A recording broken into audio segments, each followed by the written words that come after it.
জয় জগন্নাথ বন্ধুরা। আমার বর আর ছেলে বাজার থেকে চলে এসেছে কেনাকাটি করে, এখন ওপরে আসছে।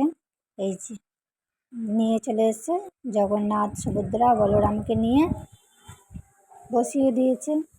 এবছর আমি রথটা নামাতে পারলাম না, তার কারণ আমি একটু অসুস্থ আছি বলে, অসুস্থ কারণে আমি রথটা নামাতে পারলাম না।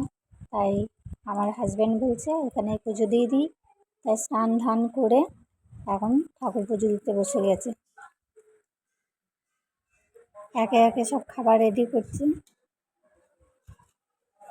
কলা দেওয়া হয়ে গেছে, এবার চিনি দিচ্ছে।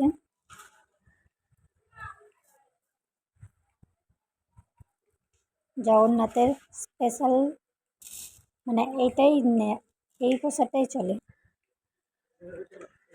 চিনি আর কলা।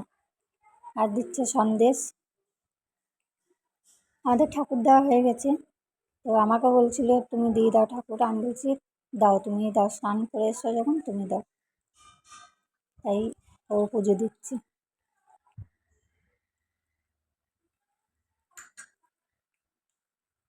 আমাকে বলে দিতে হচ্ছিল এটা এখানে আছে, ওটা ওখানে আছে।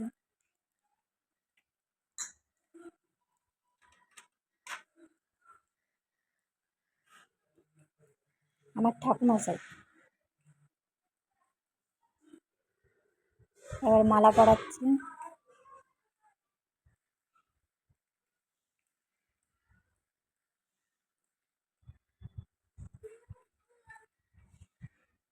যার জন্য জগন্নাথ আনা, সে এখন গেছে বাথরুমে স্নান করতে, এখন আসার নাম নেই। কতবার ডাকলাম, বললাম বাবা পুজো দেওয়া হয়ে গেলো, তাড়াতাড়ি আয় তাড়াতাড়ি আয়। ও কথাই শোনে না, আসছি আসছি করে এখনো বাথরুমে ঢুকে আছে, এখনো বেরায়নি। আর এইদিকে বাবার পুজো দেওয়া হয়েই গেল।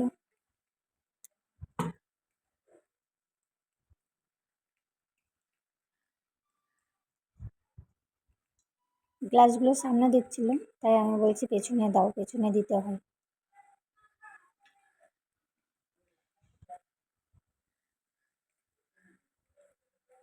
আগে পেছনে দিতে গ্লাস পেছনে দিতে। প্রতি বছর জগন্নাথে পুজো দেওয়া হয়, এবছরই দেওয়া হলো না, মন খারাপ।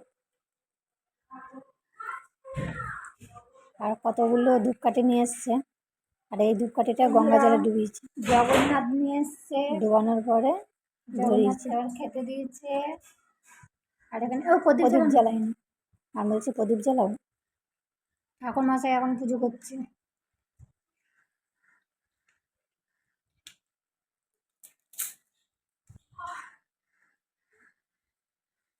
এই যে জগন্নাথ,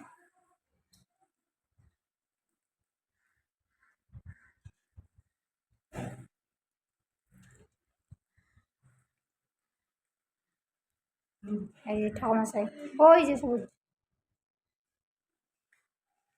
প্রদীপ ধরানোর জন্য বলেছি, আমার বর দেখো সব তেল ঢেলে দিয়েছে।